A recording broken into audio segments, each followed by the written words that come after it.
Hello and welcome to Zero Pucks Given, the UK ice hockey podcast. We're in partnership with the Hockey Art Co, hockey clothing for hockey people, worn by the best and hated by the rest. Listeners to Zero Pucks Given, you get a 10% discount off everything site-wide at hockeyartclothing.co.uk. Just use the code ZP10 upon checkout to get your discount. And we've had our sponsorship with Manscaped extended for a month, and we have a brand new code. So to get all of your male grooming products from manscaped.com, use the code 0pucks20. So 0pucks, all caps, all one word, and then 0pucks20, and you'll get your 20% discount and free shipping off of everything at manscaped.com. We are also on the Sports Social Podcast Network, the biggest sport podcast network in Europe. So many podcasts from so many different sports, obviously not just hockey, football, rugby, tennis, right across the board. Check out their website to find everything that is there. Welcome along. This is episode 94. We are really flying down. This is actually an extra one that I've kind of snuck in. So the Jordan Lauday episode that was going to be number 95 is now going to be number 96 because we've snuck this one in. As soon as I started the podcast, it's kind of similar to Danny Myers. I was aware of who this guy was, and the more I've seen of him on social media, the more that I really felt that I wanted to talk to him actually and just talk about his career and his life experiences in hockey. And obviously, I've been pushing quite a lot recently that I want a lot of the teams to start streaming their games. I'd like to be involved at some point if I can with that. But, you know, this guy was part of the Sky Sports team when the hockey was on the telly in the late 90s, early noughties. So I'd really loved his input. We did go places actually that I wasn't aware of. I did my research, as I always do when I have a guest, but it was mainly into his career, not into his personal life. And what Nick is doing at the moment is an incredible thing that he's setting up for players, and we'll obviously go into that. So, but just before the interview, I wanted to just lay down that there's a little bit of a trigger warning. We talk a little bit about alcoholism, and about sort of men's mental health and a lot of deep and dark places. As I say, places that I wasn't actually expecting that we were going. So it's a really interesting interview. We sort of sat in for nearly an hour and we had a really, really good chat.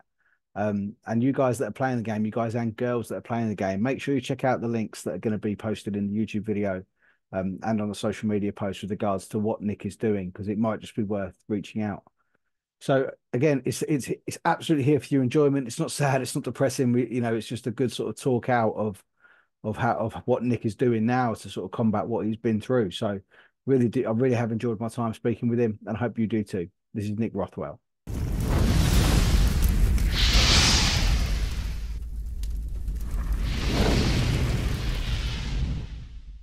Zero Pucks Given in partnership with the Hockey Art Co, with Manscaped male grooming products, and on the Sports Social Podcast Network.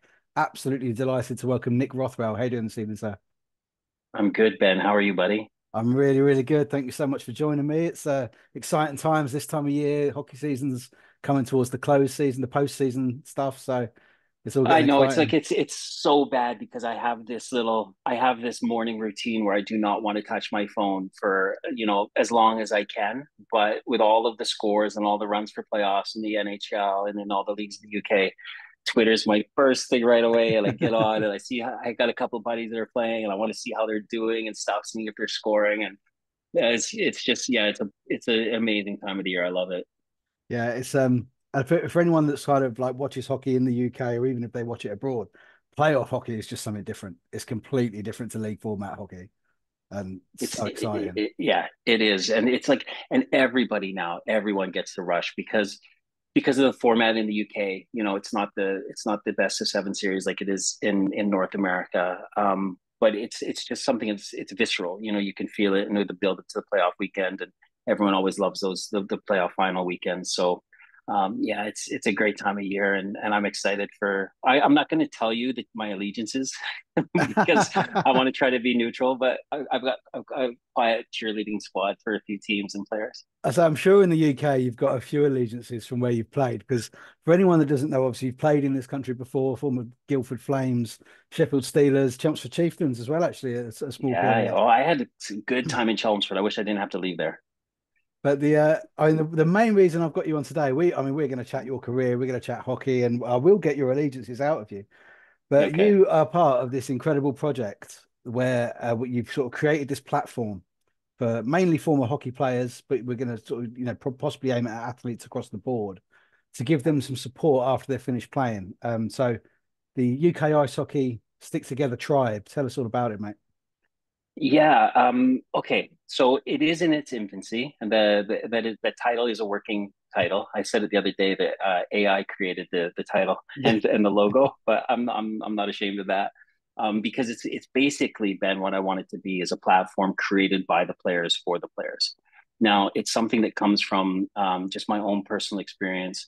I played hockey at a pretty good level. I didn't play at the top flight, but it was my life. From the time I was a very young kid growing up in Canada to the time where I faded into this world onto TV, and hockey faded out of my life. I was I always felt like I was a hockey player, and then all of a sudden I wasn't. And you don't realize it at the time because you start getting on with your life, and you throw yourself into another career and different relationships and to different communities. But I found for myself, those communities didn't keep me accountable. They didn't fulfill my need for connection at the level that playing hockey did, and the changing room atmospheres. Everyone, I'm sure you've had every guy on telling what it was like to be in a changing room of a hockey team. And I fell into some really negative coping mechanisms that, once again, I didn't really realize it at the time. It's like the frog boiling in the pot kind of thing, right? yeah, It just takes time till you find out that you're dying. And that was my story. And I'm just in a place now where it's like there was a time where there was a union in ice hockey in the UK. Tim Cranston led it, and it had a few years. I was part of it, but there was a union once for players. There isn't anymore, as you know. There's no real support network for players. As we know, hockey players, it's not a full time career in the UK. It's something that it helps pay some bills and some expenses, but most guys, 90% of the guys that play, they play it for the fun of the game. But that doesn't mean that their depth of love for the game, their need for connection, etc., doesn't exceed any paycheck, right? So it doesn't matter if you're playing, in one of the lower leagues to one of the top leagues, and that's all around the world. You still have the same connection, and when you leave, you still have the same grief. mm, So again, it doesn't matter if you played in the Premiership, or Hackney Marshes football. When you stop playing, you still have that same sense of loss. So I want to create something that we are aiming it towards ex players, but I do want current active players to be part of it too, because one day, and it sneaks up on you, one day you're not playing. yeah. I So mean, it's yeah, unfortunately, I've never actually played the game myself. My experience was mainly more in football and boxing.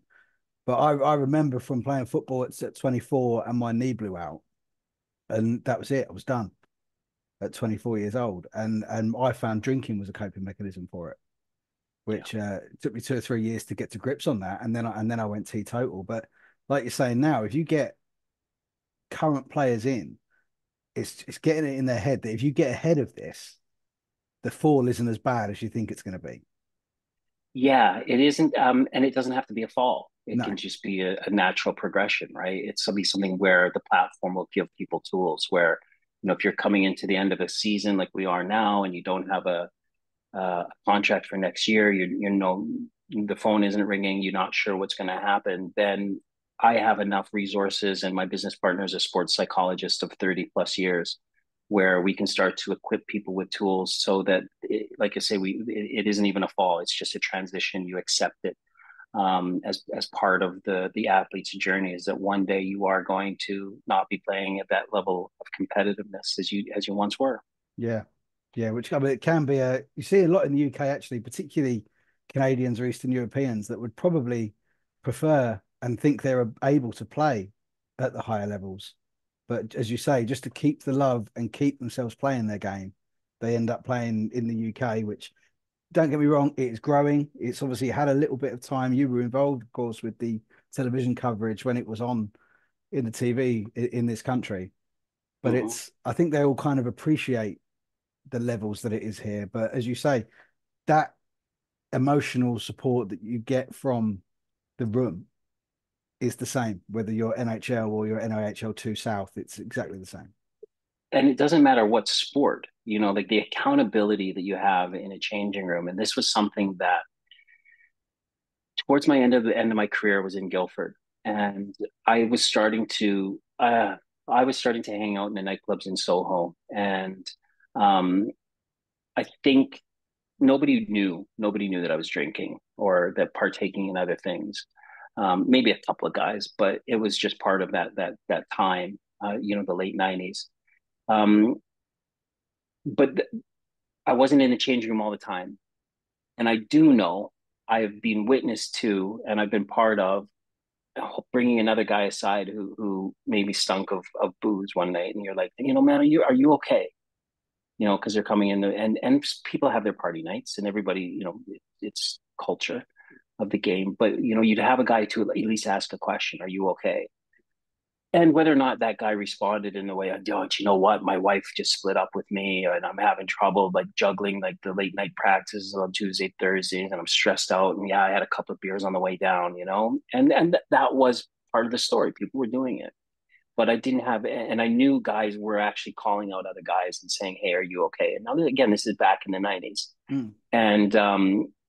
and I think that's what we miss. We miss a guy. Do people swear on your podcast? Yeah, yeah, it's fine. Yeah, people who call you out on your bullshit, Yeah. right? And I was A1 class A bullshitter. I could charm my way in and out of any situation, and I had no one to say, Nick, you know what? Like, you got on the ice, I could smell a beer on you. What's going on? And even that just put something in somebody to actually question what they're doing. But I didn't have that. So this is what I want to try to do, is to be able to create these atmospheres, or these platforms of safety where other guys can actually say, "Are you okay?" And that's why peer support is going to be so important for this, because I got sober in 12-step recovery, and that is all peer support. Like, there's no doctors, there's no psychologists, there's no therapists. It's literally one drunk helping another drunk. So I took the kind of framework of that, of can we actually get one ex-hockey player talking with another ex-hockey player saying, "Are you okay?" And if the answer comes back, "Actually, I need some support," then we will have different levels of support for that person. Now, the idea, Ben, is that what I've also found is that I really struggled in 12-step recovery for the first year and a half. Now, remember, I came into 12-step recovery after a jail sentence in Thurlow Penitentiary in St. Catharines in Southern Ontario, like in a jail with murders and rapists and drug dealers and wife beaters. And I came out of there, and someone said, "You need to go to 12-step recovery." That was part of it all. I went, I moaned, I cried, I bitched, I complained. I said, "If you've been through what I've been through, you would drink too." And leading up to that, there's some hugely like tragic events that were happening in my life, and I thought that was the reason to drink. I didn't know anything about alcoholism. I No. was a full blown alcoholic. I was going to drink whether or not those things happened. I was going to drink if it was a sunny day or a rainy day. I was designed to drink. That's what I did. But I just used all of those as excuses, and I went for about a year and a half in those meetings, and I was crying, and I was like, I was just a wreck, and I was like, I was qualifying myself as Nick, still drunk alcoholic. There's a bottle in my bag, and I would go to these meetings with a bottle of vodka in my bag. And it wasn't until I was so broken, busted, death on like a case death. I had acute pancreatitis, liver failure, kidney failure. The doctors were like, literally, I was in the hospital, I think, 6 times in the month of April.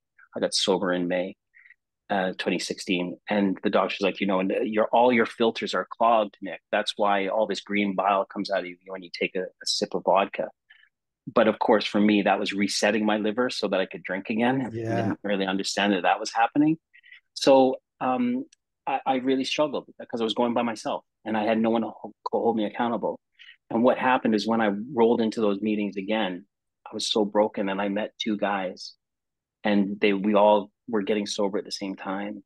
And what we did is we started to text each other and phone each other before a meeting, and we like, let's meet for a coffee. And we like all waddle on down, and we were shaking and a mess, and we'd have a coffee and let's go to the meeting. And instead of going home, we were like, let's go for a tea, and we would shake in the tea and we'd have it. And then we started to get better, and we got sponsors, and we were like, what step are you on? And oh, I'm starting my step 4. I'm really scared. Oh, I'm starting my step 4 too. And we held each other accountable. We had our tribe, Yeah. and we were a tribe that was bound together because we had a common challenge. We were dying of alcoholism, and that strengthened our bond. And rather than being like, oh, let's learn how to get sober together, which would be an interest, we were dying. And we formed this bond of connectivity, of accountability. And that gave me the incentive to actually go through with the steps. And then that my life changed, you know. But what I wanted to do is I wanted to give that gift to other people, that gift of accountability.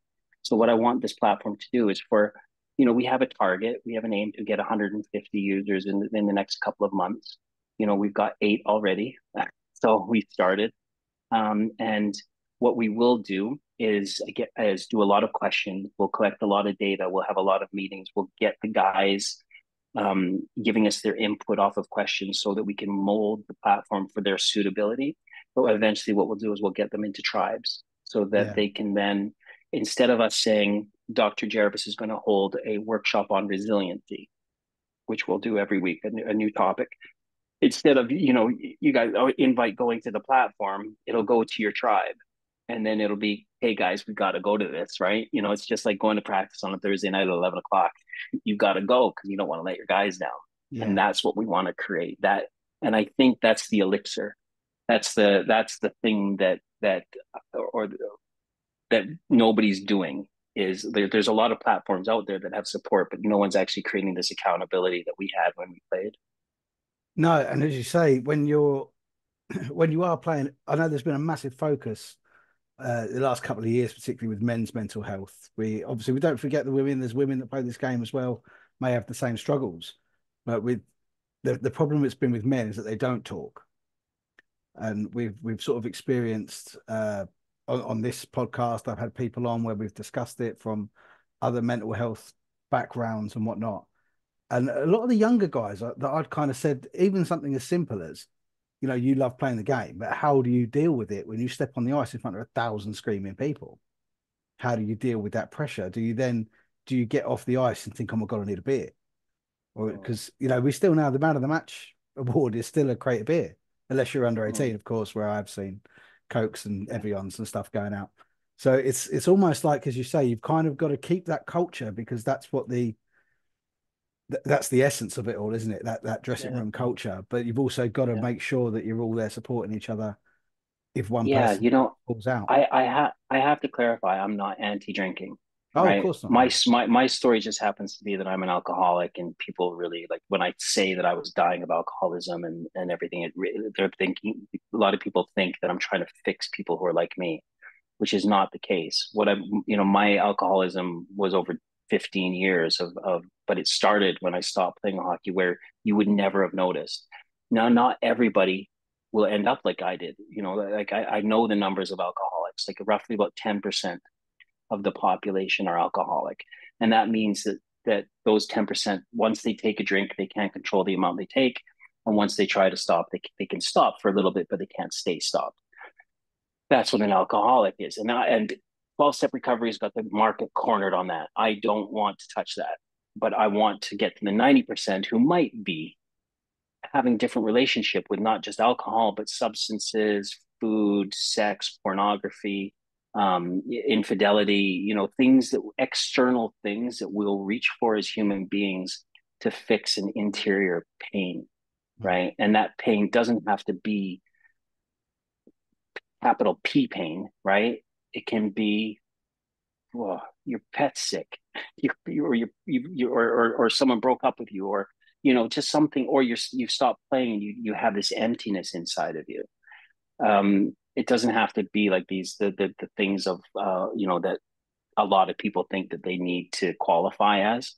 Your pain is yours, right? Your pain is your pain. So it doesn't matter what level that is or how you qualify it. Is it if it hurts you and you're seeking for something external to fix it, that's something where I want to create conversations around and offer people different mechanisms or solutions to that Mm. and do it as a tribe. But like I say, I don't want to mess with hockey culture or any sport culture. I think that people having a beer after the game, whatever, whatever that is. I mean, I know the great conversations that people have had, with, and I think hockey still does have some of that element in the lower leagues, where you can meet the guys, in a pub for a beer and stuff like that. And I certainly did play in that era where fans and players mixed after the games, and the joy on some of those fans when they were meeting the guys that were out there on the ice, and it was beautiful to watch. So I think that I don't want to change any of that, and I just want to acknowledge that. Yeah, no, that's fine. I Yeah. don't think you'd have. I don't think anyone would have a chance of changing No, that. Actually, it's no. something Yeah. that's almost ingrained into the sport. Even the Yeah. the recreational form of the game is called beer league. I don't think it Yeah. Yeah. ever Yeah. kind of change it. But now, as you say, I mean, for those people that could be having those struggles, the fact that you can then almost classify them into a tribe would let them know they're not alone. Exactly. Yeah. And it doesn't have to be, like I made a post the other day about like who needs support networks. And again, everyone thinks that to qualify for a support network, you have to have something dramatic happening in your life, like you're abusing, I don't want to use abusing, but you're using a substance in an unhealthy manner that you need to be there. But there's a lot of people that I know that are, I mean, they show up for work. They've got, you know, a balanced life. They've got good family, they've got good friends, they've got maybe a extracurricular activity. Oh, they're checking all the boxes. They're doing meditation work or something to keep their nutrition on point. But there's just something about being in a group of people, having conversations that we've lost the art of doing. And those you've been in a changing room or seen a changing room, I'm not sure, but like there'll be like 18 to 22 guys in a changing room, and there'll be like 4 or 5 different conversations going on, and it'll be talking about different things and subjects, but we've lost the art of being able to talk and listen to people. And I think that what happens is your relationships become less and less deep, when you leave those environments, Mm. and you start to manufacture things about yourself in these relationships because you don't want people to really know the truth, because you don't want to get that deep. So we want to create these spaces where people can have deep, meaningful conversations and support one another. Yeah, And again, it can just be about anything in life. We all loneliness is killing so many people in big cities, where there's millions of people. Loneliness doesn't mean to have to be alone, but it just means you just have no relationship with yourself or other people. the good things you say about creating. Eventually, you said it's going to be an app, isn't it? I think to for the guys to use that's almost making a good use of this technology that has in turn probably caused this problem. Ben, you nailed it, right? And that was one of my first ever tagline, is that we're going to use technology to solve a problem that technology has exacerbated. Mm. Technology is beautiful, but when I was in Toronto, I was in a squat by the end of it, and I could still get my booze delivered. I could get food delivered. I could get just silly relationships on dating apps. All of it through here. I would never date, but I could get communication going because I didn't want anyone to see me because I was just so ashamed of myself. But I still did have everything in this thing that I needed. So why can't we use this, and let's say 150 UK hockey players in it, and the creation of 25 different tribes in that, where the app will give, again, people suggestions of things to do. So it'll say, hey, you guys haven't been out for a little while. Why don't you go to this coffee shop for coffee? And then it'll give people suggestions on things to do together too, like going to a spin class or yoga class or boxercise, whatever you guys want to try to do. And then we'll offer sessions, workshops, that will help give people tools, just to create balance in their lives. I think, and that's something I've known, Ben. I need tools, Mm. and they're all there. But am I going to pick them up today?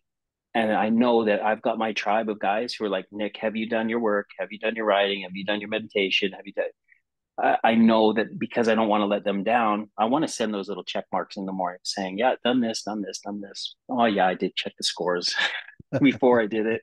And I admit a little bit of stuff, but it's that thing, it's that technology that can keep us accountable to a group of other people. Yeah, and that's, as you say, perfectly accountable is the word for it, isn't it? That you can sort of take control of your own destiny really by at least tracking it in something as simple as that.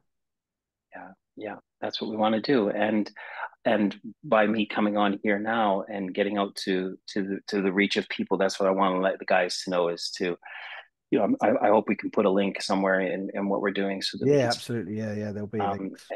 yeah, and people can just sign up to it. I want to keep it a safe place. I want to keep it for players right now, either retired or current. And whether or not we start to look at, other players and coaches, but people who are involved in the game. And then after, as we get the data, the information, the suggestions, the ideas from this group of people, we can then grow it and see how we can make it more inclusive to people. But I want to keep it a safe space, exclusive right now to players, so that we can uh, create the thing that I needed, you know, and that's what I want to try to do. From it, it will grow, and into different aspects and to cater for different people. But right now, that's what I want to try to do. Yeah, no, it all sounds terrific. And so we'll put a link to that in the on YouTube. It'll be in the sort of comments section. Facebook, it will be on the thing. Instagram's a bit naff with links, so we'll put it in a story so Yeah, that it can yeah, it can get out there.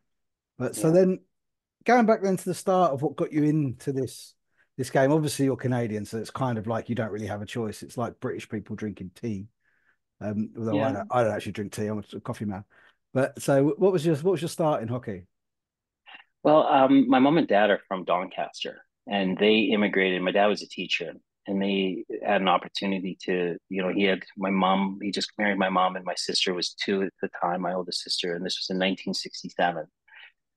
And there was a time for teachers to move to Canada because it was the brain drain, and Canada needed teachers. And we went. It was, I think my dad had a choice between Newfoundland or a place called Pontex, Saskatchewan, and he chose Pontex, Saskatchewan, which is in the middle of nowhere. Regina is the closest major city, but it's close to places like Swift Current and Val Marie, Calvington. These are places where Brian Trottier and Wendell Clark grew up. So I was right in that kind of hockey hotbed of grinder hockey dudes, Yeah. and I was like 4 or 5 years old, and we moved to Saskatoon, and I had no uncles or aunties, just my mom, my dad, and my two sisters. And I was my dad's blue-eyed boy, and I was his pride and joy. And he obviously got me skating, and he was an Englishman. He didn't know any, he couldn't skate, but he was a real sportsman. So he got me on the ice at 5 years old. Well, I was on the ice earlier, and I remember I had those they're called bob skates, and you tie them to your shoes. Oh yeah, And I yeah. remember my very, very first time I was on the ice, and I'm just clunking around, and I just remember putting my hands on the ice when I fell, and I could remember there were bits of hay in the ice. It's like it was a frozen barn, As a and I classic just remember ODR. Ben, I just remember crying. I was touching the ice. I was like, "It's ah!" And I just remember crying. I didn't talk. I didn't have the words, but I just remember touching the ice and being shocked that it made my hand cold, and then bawling. But I started playing, and I was a big rink rat, outdoor rink guy. Playing hockey till the late they turned the lights off, and I just had fun. Like we would play with frozen tennis balls, and just because they were funner. And I got involved in minor hockey, and um, I never really wanted to make it into the NHL. I was a big fan of it. I would watch Hockey Night in Canada for a period or two, and then I would be downstairs in the basement, and I would be mimicking all the shots and the moves that I saw. Like the Islanders in the '80s were my team, and Brian Trottier and Mike Bossy and Clark Gillies, and these guys were just they were it. And Bobby Smith, the goalie, Billy Smith, the goalie, who used to fight everybody, and he scored a goal. And the rivalry with the Oilers. And I remember I didn't really like Gretzky and Curry because I thought they were a bit like wussy-ish because I like the brute of the Islanders, A bit and too that mainstream. was the kind of player I was. I wasn't really talented. I just could. I was just told to skate up and down the ice as far as I could, finish my hits, and get off the ice. I was a grinder, and then I had I was going to probably make a AAA team, but I had a couple of injuries, and one of them was a partially dislocated hip, and that's why I got cut from AAA, just because I'd lost that bit of pace. Yeah. And my dad was like, you've got a British passport, Nick. Why don't you go to England and play? And I was 18 years old. I left Saskatoon and I came over to the UK, and I couldn't get on with a team right away. I ended up getting a job at the Doncaster Leisure Dome, where there's like a leisure rink.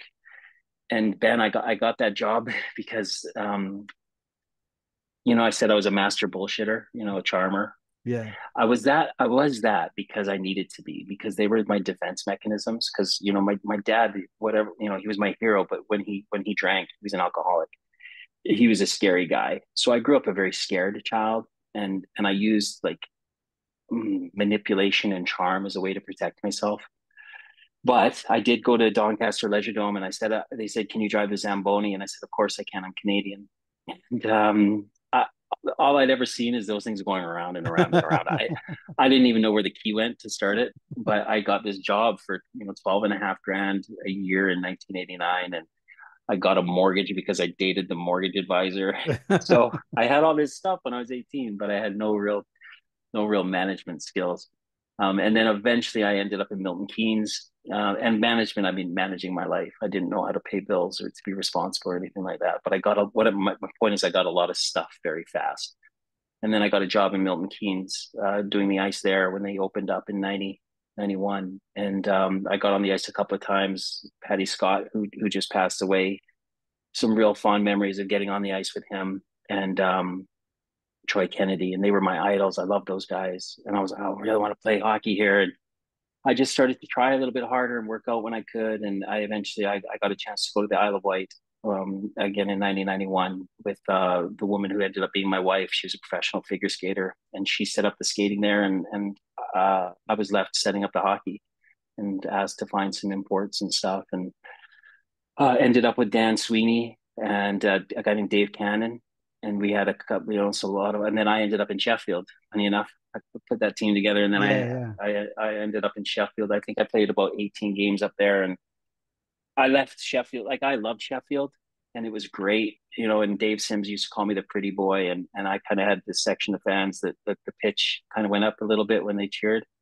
Um, but it was fun. I was just a young kid, and I was trying to get better again, but I was just a grinder. And there was a lot of talented British kids, and I got classed as a British guy because they couldn't. Well, again, this is something that happened to me in Canada, Ben, is that I had a bad temper. So in my last couple of years of minor hockey, I got into some trouble with the coaches, and just my temper and lashing out, and I fought and stuff. I was an idiot, and but they didn't register me as a hockey player, and I ended up playing some junior B hockey, and they didn't register me, so I was Oh, playing sweet. illegally, right? But when I came over here and they looked for my ITC card, Ken Taggart was driving the initiative to get me here. He's like, "I'm trying to find your ITC card. We have no record of you playing in minor hockey in Canada." So I played as a Brit. Therefore, you're not an import. so I was so my value went skyrocket. But unfortunately, I seemed to piss off Ronnie Wood in Sheffield, because I went in there and asked for my check one day, and I pissed him off, and he said, "Hit the road, Nick," and that's how I ended up in Chelmsford. Yeah. Um, so that ended up my career in Sheffield, and then I ended up in Chelmsford, and they Brad Doshin was the coach there, and I had some Rick Smith was playing, Carl Goebbels, and great guys, and great team. Mark Hazelhurst, some really good hockey players. Um, Mark Dowds was the goalie, and not Robert, because I always get those two mixed up when I was on TV. And they just didn't have the budget to pay us, so I ended up back on the Isle of Wight. And then I had some amazing, amazing years on the Isle of Wight, and that's when I went put myself through university. I got a degree in English literature and history, and in that final year, Sky started covering the hockey on TV, and I was like, I'm going to call the producer. And I called the producer Really? this out of the blue. Yeah. I was watching a game at Dan Sweeney's house. It was the first year they were covering it. I don't think it was the Super League then. I think it was going to become the Super League the next year. And I was at the Trisha Tolchard producer came up at the end, and I didn't tell anybody, but I went home and phoned her the next day at Sky Sports. And this was when you could phone a network, right? Yeah. There was no switchboard. I was like, "Can I speak to Trisha Tolchard, please?" And I said, "Trisha, my name is Nick Rothwell." And by this time, I was playing for the Guildford Flames. I said, "Can I come and watch you make a class a show because I'm doing a media class at university?" Now, of course, I was lying because I'm doing English literature and history, but this lie basically gets me in the door, and they didn't have a position for me then. But that summer, they started to go into the Super League, and they had their on air team, and they had them all picked. And 2 games into the season, the boss of Sky said, "I don't want to see that rink reporter in Vision again." And she only had one option, which is to phone me. And I had started a job in London as a like doing sales for a pub Houses of Parliament publication. Yeah. I hated it, and I hated it. I showed up on a Monday. This job sucks. I did a week, and then the next Monday I show up, and I get this phone call from Trish. She said, like, can you come and meet the boss of Sky Sports, a guy named Mark Sharman at the time, and he wants to talk to you. And I was like, yeah, sure. So I lied to my bosses at this in this sales position, and I went in on the Tuesday, and they said, do you want this job? And I was like, well, can I watch you make a show first? And he was like, no, no, hey, you say yes or no now. And dude, the offer was more money for one day's work than probably the highest paid player in the league, No way. for a week. Yeah, it was ridiculous money, all expenses paid. I had a suit budget to go to Savile Row and buy suits with a stylist. I thought, wow, I've made it, and I packed all my stuff up. I left the Isle of Wight and I moved to London and started my own production company, and I had my own TV show, and I had all this stuff. But I'm going to be honest. I was trying to juggle playing hockey in Guildford, and this is where like we started, which is like is juggling hockey and being on TV. And I obviously wanted to go with the TV because it paid more, and I didn't have to get my face hurt or Mm. bones broken or anything like that. And it was just, and the limelight was there, right? It Mm. had me. I wanted And it. you were still involved with the sport as well, which of course just keeps Well, that little that's fire what I going. thought wasn't going to be I thought wasn't going to be a problem. But inside of me, this is I hope people can understand this, is that you think, Nick, I was earning 6 figures a year. I had a Porsche. I had a flat in Chiswick. I was dating a beautiful actress. Yeah, my co-presenter was Gabby Logan, the BBC presenter, and she was my co-presenter. And her best friend, I was dating her best friend, who was this beautiful actress girl, and like everything was perfect. But inside of me, what I would look in the mirror and I'd be like, Nick, you don't deserve any of this. But none of this. You lied all your way through this. You don't deserve any of it. I didn't believe that I had talent. I just thought that I bullshitted my way into the job because of all of that fear that I had. I had no self esteem. I had no self belief. Even though I could get on TV and I could be like, "Hey, everybody, welcome to the show." Inside, I was a crumbling little. I was a scared 8-year-old boy, and that's Wow. when someone introduced me to a line of cocaine and a martini in this nightclub in Soho, and all of a sudden I felt like a man. I was like, oh, all those fears went away. Oh, could breathe, I could relax, I could fit in, I could just the charm just became nuclear. But more importantly, the fear went away. And that hooked me. I was like, I want this because I never drank as a player. I saw my dad and I was like, I don't want to be an alcoholic. I don't want to be like him. I don't want to drink. And the taste of alcohol, the feeling of alcohol, I just tried to stay away from it. But when that combination of the two and the suits and the shiny watches and the nice cars, like that just got me. And I was on that downward slope, buddy. I mean, to That be fair, that that can be as addictive and poisonous as any other substance, really, can't it? Success oh could be yeah. possibly the worst drug. Well, especially if you feel like you don't deserve it. And then I just like Sky stopped covering the hockey. The girl left me. People didn't want to be around me as much because I just wasn't myself. I was always I was never like you wouldn't see me and say, Nick, you're drinking. But it was something was missing in me. That light had gone out.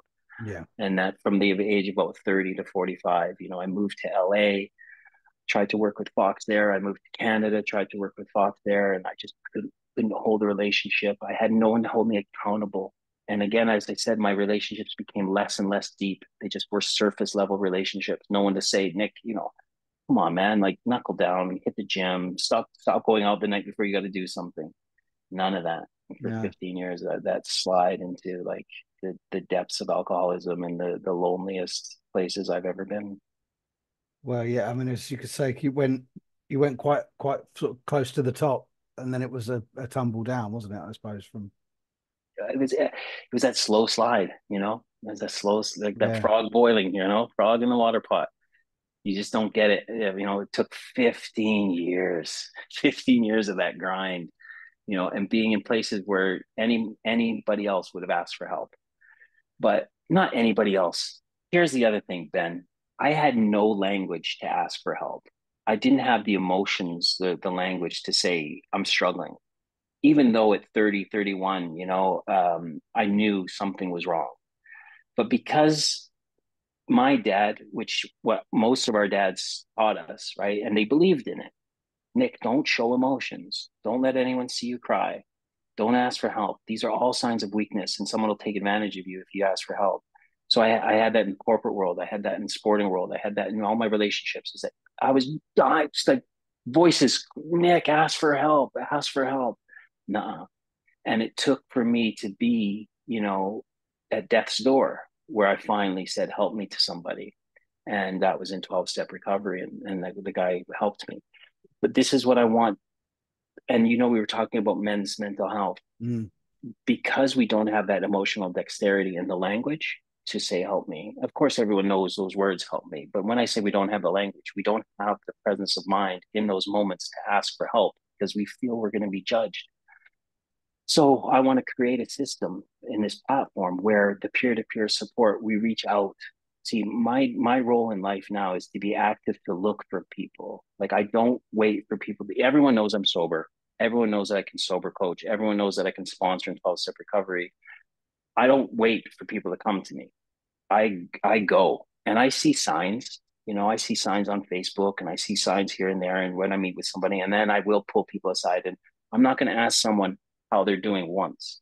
I'm going to ask it 3 or 4 times yeah, and in different ways until we can get that little crack. Because again, people talk about people who take their own lives and why don't they ask for help? I was slowly committing suicide. When you have acute pancreatitis and your diet is straight vodka and peanut M&Ms, I didn't give a shit if I woke up. And I knew every drink, my pancreas and liver they were shutting down, and I didn't give a shit. I was like, I will never say I'm suicidal, but I didn't care if I lived or died. yeah, I don't want to, you know what I mean? I don't want to dishonor, when people do to make that decision. I wasn't there, but I was at the point where I didn't care if I lived or died. So I want to be able to create a support network where guys will actively reach out to other guys and say, are you okay? How are you doing? Are you sure you're okay? yeah, Really? That's me for a coffee. I can sense something's off. And we can teach people how to reach out.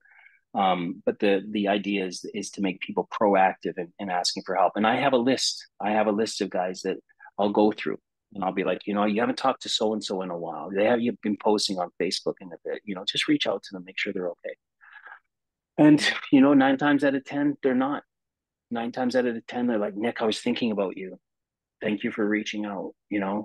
And then we can get conversations going. And I think the beauty we talked about a little bit earlier, Ben, what we're doing now, the art of conversation has been lost, and the safe spaces for people to have honest conversation, they're disappearing. So we need to create them. We need to nurture them. We need to get people on board so that they can start taking part in these conversations. mm. And is that the last? I mean, this is a phrase that not many people like. We've discussed it on mental health episodes on here. These are the definitions and the last traits of toxic masculinity. So toxic masculinity is funny because I like to call it a balance in masculine trait, in imbalance in masculine traits. Calling the ability, like for me not to be able to ask for help toxic, I don't want to say that. I want to say that I have an imbalance in my emotional state. And these are conversations that I like to have with guys because This starts the process of unlearning some of the things that we've been taught. Masculine traits and feminine traits are actually traits, right? Masculine traits tend to be structure, order, law, science, mathematics. Feminine traits tend to be vulnerability, compassion, nurturing, the arts, music. So those are traits. And really, what we want to try to do is be a balanced human being. It's the yin and the yang and the serpent in the middle. We need to be that serpent. And I'm not saying we all need to be snakes, but you get the metaphors, right? We Yeah, need oh, to yeah, create yeah, a yeah. balance in this. But I would say it's not a male problem. It's not a female problem. It's a societal problem that we're all in this masculine heaviness, right? And we as a society need to pull ourselves out of it. In indigenous cultures, they talk about the eagle that flies with one wing, the masculine wing. You just go fly around in a circle, in a circle, in a circle. You need both. And I believe we're in a time now where more compassion and vulnerability is needed, but also I hear it in you. I hear it in the other guys that are doing the podcast. There's vulnerability and there's compassion in there. And you guys are holding conversations with people around mental well-being that wouldn't take place a while ago. So keep doing what you're doing. Talk to people about mental well-being, like mental um, well-being, because it's all connected, right? We're all mind, body, soul. It's all one. I think we're just a race of people that are imbalanced. We're a society that's imbalanced, and I think it's on the way back. We just need to hold each other, nurture each other, and I think if we all hold each other, we rise together. Yeah, yeah, brilliant.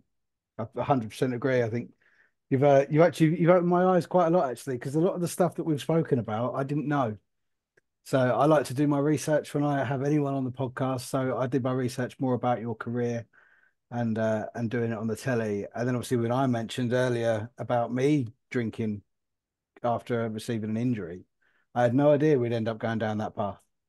So can I applaud you, sir, actually, on how open you are talking about it? Well, it's just you and me having a conversation right now. I'm really thinking about it being a podcast, and I think you do a really good job at making that happen. You make somebody feel very comfortable. So Thank you. yeah, you're welcome. Thank you. Now, so something I did actually want to touch on with you, obviously with Hmm. your time on Sky, it's something that I've been trying to push on here. I want a lot of the clubs in this country to start streaming their games on YouTube. Hmm. If not for charge, for free to start with. And then when the product is right, maybe they can sort of start charging, start getting some sort of come finance back for it. But where do you sit on that? From being where it was on telly, obviously Sky had it for a little while, and then whether they found that it wasn't financially viable to keep it. Do you think again now that we have this technology, we should be utilizing it? I'm like I think some of this the idea of streaming is obviously great to get it out to your fan base. It's also a good revenue stream. The idea of growing the game is not through streaming individual clubs. The idea, if you want to grow the game, you need a network like a Sky Sports, to take it on again. And I know there's a couple of GMs in the Elite League they would probably forfeit their streaming revenue for it to be on national TV. Then there are others who are like, we make six figures off this, like I'm not giving this up. And Sky, we were very intrusive when we went into a ring.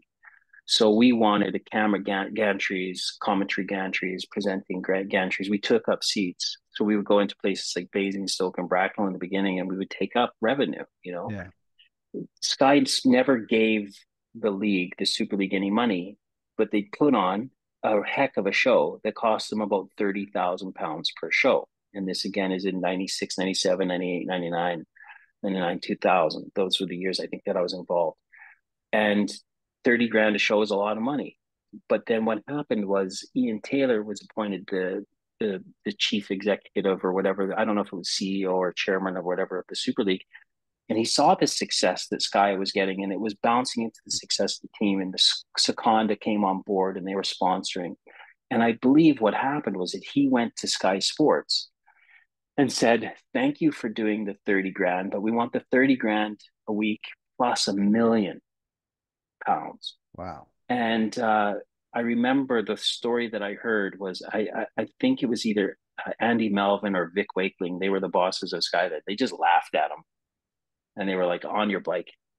And typically what happens in British ice hockey is the league ends up stabbing itself in the foot, which has been the norm for the 30 years that I've been a part of it. It's been me and my business partners at the time, when I was at Sky, we had a successful company and we went to some very, very big companies in London and said, would you sponsor a magazine show? We want to do a highlight reel show. And we had me tagged to it as a presenter, and we had an amazing director, and we were going to make it look real cool. And they were like, British ice hockey, sorry guys, we're not going to touch you guys with a 10-foot pole. And the words for them was like, none of you guys, you're a snake eating its own tail. Yeah. You guys are, none of you guys are, all the owners are, no one's pulling on the same, singing on the same hymn sheet. It's E- all about the individual success Everyone's of the getting in their team. own ways, aren't Yeah. And until it's unified, and you got to think about hockey. Like there's a couple of teams that can make money because they've got the seats. The majority of teams, they're going to break even or lose, right? And until I don't know if the NHL still do the revenue sharing, but I know there was a time when, like, say the Rangers were playing against Carolina and it was a TV game. The Rangers obviously are going to be the big money team, but they would have to pay Carolina some money and they revenue shared it. I don't know if that what the revenue share system's like anymore, but until something like that happens in this league, and I can imagine there's going to be two owners that just turn this off if they listen to it. they? But until there's some kind of revenue sharing or some idea to get a broadcaster on board, and hopefully one that's not behind a paywall, then the sport is going to stay the way it is. And for many, they're going to be cool with that. But for guys like us, and we watch GB doing what they're doing, Yeah. and punching way above their weight, with amazing hockey players that deserve national attention. The John O. Phillips retiring now from Great Britain. This guy, like that guy deserves like a spot on Question of Sport. And to be like a noted, as great, all those athletes on the GB team, they need to be noted as athletes of Great Britain, and they're not, simply because of the politics of the game, and that's what hurts us. And so my feeling around uh streaming is, yes, do it, get to as many eyeballs as you can, but hopefully, however it happens, they all can get on the same why can't I say it, hymn sheet, Yeah. and sing the same tune, which is like, we don't need to grow the game, we need to nurture the game. We need to make sure that everybody involved, and I have this phrase about, is maximizing everyone's experience. And that doesn't mean you have to make it through an elite player pathway. That doesn't mean that you have to, just sit back here and not do anything. It means that you want to come to ice hockey. We want to maximize your experience doing it. And I really believe, Ben, that if what I would love to be able to do is empower the athletes, is if we can get them into this platform, get big enough, then they're going to have a voice. Yeah. They can start saying the things that they need, and I believe in a power up system, not a power over system. And this is taught to me by my business partner, Dr. Jarvis, is that we are in a society, in a system that is threat based. We get it at work, we get it in sport culture, which is a coach who's got somebody looking over them and saying, if you don't perform, you're going to lose your job. If you don't score this many points, you're riding the bench. If you go get a penalty, then you got to give me 50 push-ups. If you don't go, skate the boards 30 times after practice without puking, then I'm going to make you puke. And a lot of people think this is about creating resiliency, but really it's creating fear. And no athlete, no coach, no one performs when they're in fear state. It's just all reaction. It's never response. You don't thrive. But if you can create a power up system where, players are empowered, they feel safe, they feel secure, they feel joy in what they're doing, then everybody flourishes, and there are some extremely resilient, tough people who operate like this. Phil Jackson, one of the greatest coaches of all time, you know, He doesn't get enough notoriety for how good he is, you know. But this was a guy who gave power to the players, and he just managed them and held them. Was vulnerable with them, gave them tools, gave them different ways of just being themselves, you know. And I think that, you know, if we can again create a platform that gets guys together where they can start to have a voice and some power, that can only be a good thing. It can indeed. It can. Nick, we've taken an hour of your time. I've thoroughly enjoyed Whew. it. We've covered an Ben, awful lot of stuff. yeah, I just want to thank you once again for joining me. It's been really, really great. Ben, thank you so much for joining me. And if anybody's listened to this, um, get in touch, you know, through the links, through any ways that we can. We'll put them in. But you know, let's get this platform going. Let's get your voice, your wants, your needs, the things that you've had challenges with, the things that you found have worked for you, because you know you're not just going there to give to get support. You're going to give support. So get in touch with me. Let's get 150 users on this thing before the end of the season if we can. If not, let's do it by the summer. But that's the aim. Get 150 users on this platform, and help support one another. So thanks, Ben. No worries, guys and girls. Listen out, and if you want more details, click on the links or contact Nick directly. I'm sure he'll be. Oh, there's my dog appeared in the background. He'll he'll be He more wants than to willing to join. talk to He's you going to be the about it. mascot. Yeah. Nick Rothwell, thank you so much, sir. Thank you, Ben.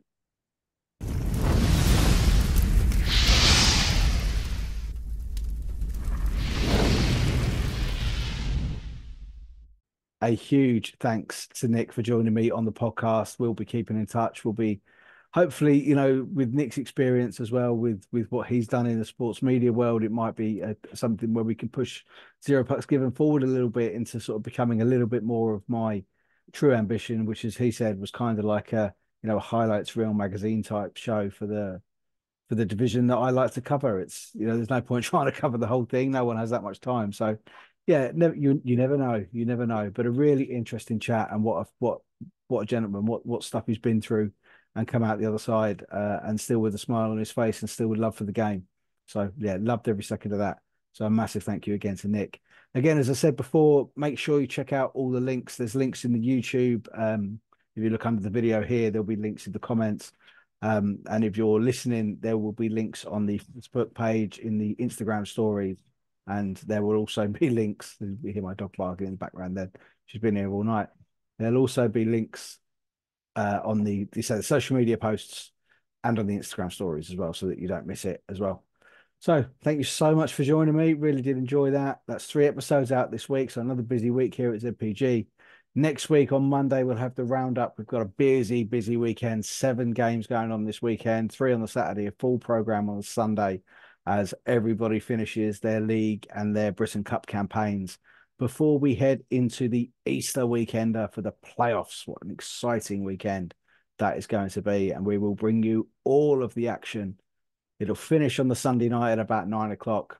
Come 7 o'clock on the Monday, it will all be here ready for you to listen to. Hopefully, with as many coaches' thoughts as possible, and seeing who that final four is going to be that are going to head to Ali Pali on April 6th and 7th. So, yeah, really looking forward to that. There was a little bit of news actually that came out this week from the South 2 that the playoff quarter final there between the Guildford Phoenix, the league champions, and the Solent Junior Devils is going to be a 1-game shootout at the Spectrum.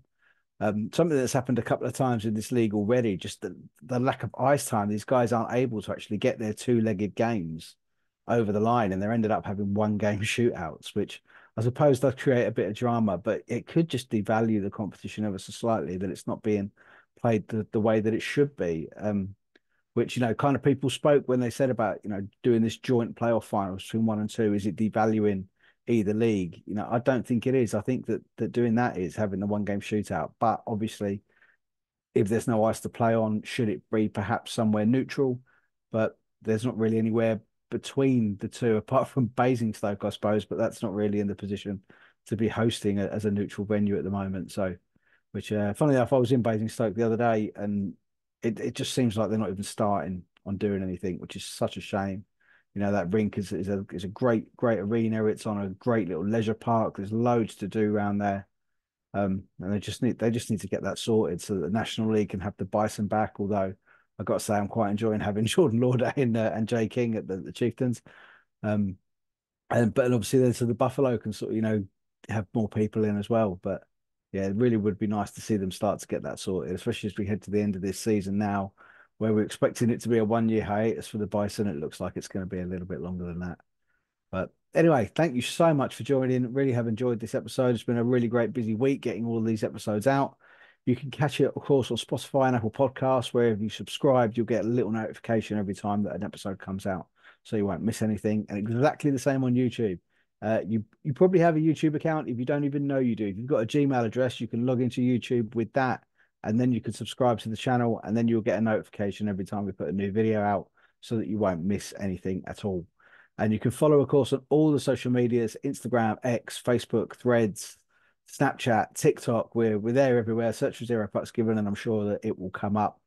If not, you can hit the little link tree in the bio on the Instagram, Facebook, and the Twitter, and that brings up all the links to everywhere that you can find something to do with the podcast.